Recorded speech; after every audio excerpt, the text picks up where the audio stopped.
Hey guys, welcome back. Today we're looking at the Tops MSK Survival Knife, a great little companion for hiking, for EDC, for wearing around your neck or on your belt. We're going to talk all about this knife and show you some footage of it in use. Stick around.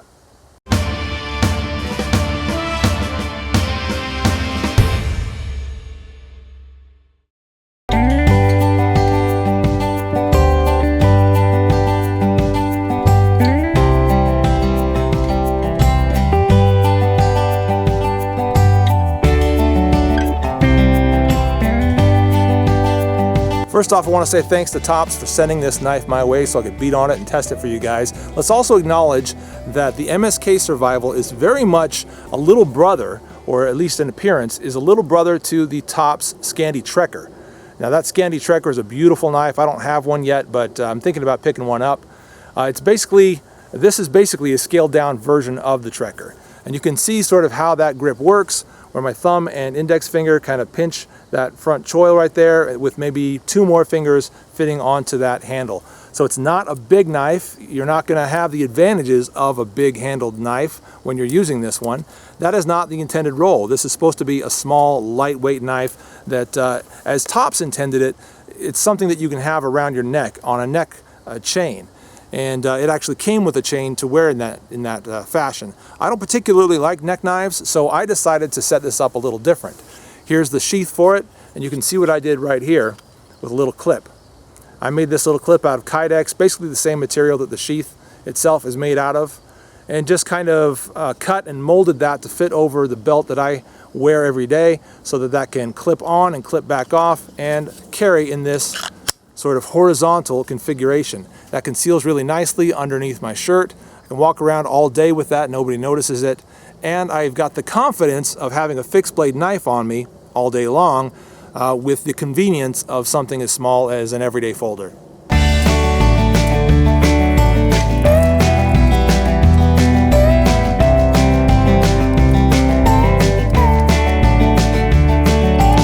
You can see that it comes with a nice generous lanyard hole right here, so if you want to add some paracord to that, give you a little more to hang on to as you're carving with it, maybe something to wrap your pinky around, or some kind of a little hole that you would stick your pinky into to help retain that as you're doing some work with it.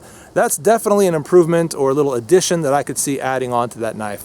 We'll talk a little bit about aesthetics as well. You can see that the coating on this is sort of a coyote tan, a really nice finish on there. And that goes all the way down the stock. It is indeed, and as you can plainly tell, a nice full tang design. And the scales on it, they are canvas micarta, I believe, a black micarta, which is really, really pretty. It looks like it's coated, so it's all shiny and glossy and just beautiful looking. You can also see a really nice looking spacer down there that sets in between the knife itself, or the stock, and that canvas for a really, really cool colored offset. Just a fantastic aesthetic there. Certainly not much by way of functionality, but it just looks really, really good. We also see some jimping up top there, which is effective in the work that I've done with it. As you sort of pinch that in this grip right here, that jimping is definitely handy. It helps your thumb to lock into place as you're pushing forward and doing whatever type of carving you're doing. It's definitely effective, and it's definitely appropriate for that spot.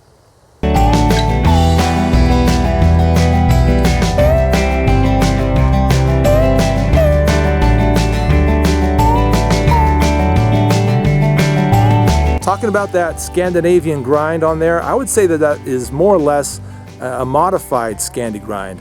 It does not come completely from the stock all the way down to the edge. I can see both in the reflection of the light against that edge and as I touch it, the way my finger kind of runs off that edge, that we do have what kind of turns into more of a convex towards the edge.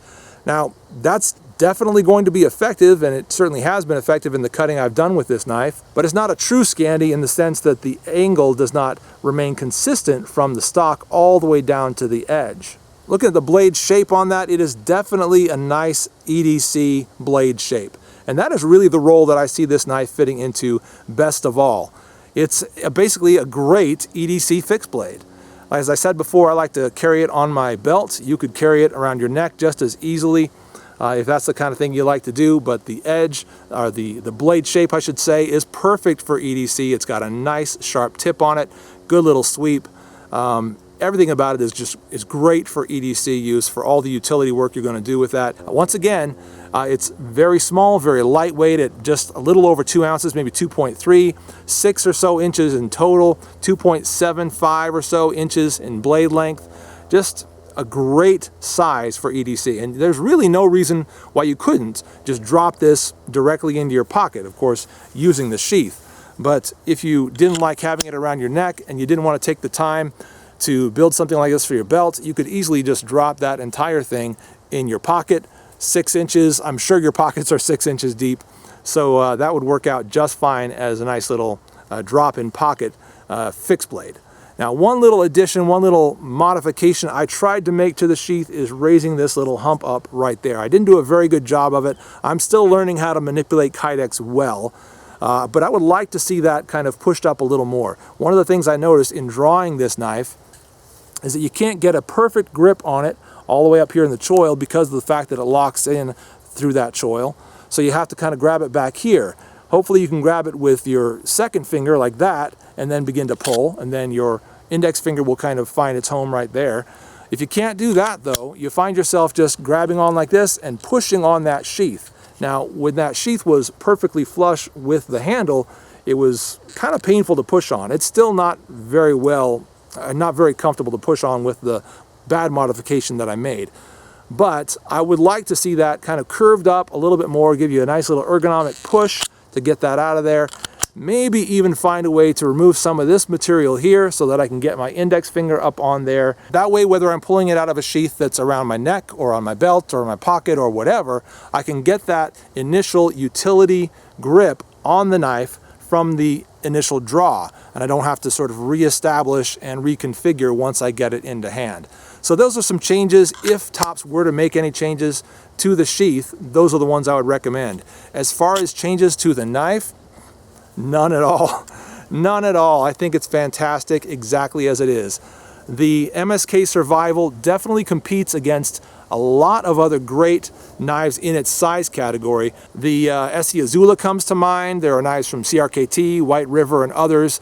However, this one stands on its own and does a great job for everyday carry. So I love it.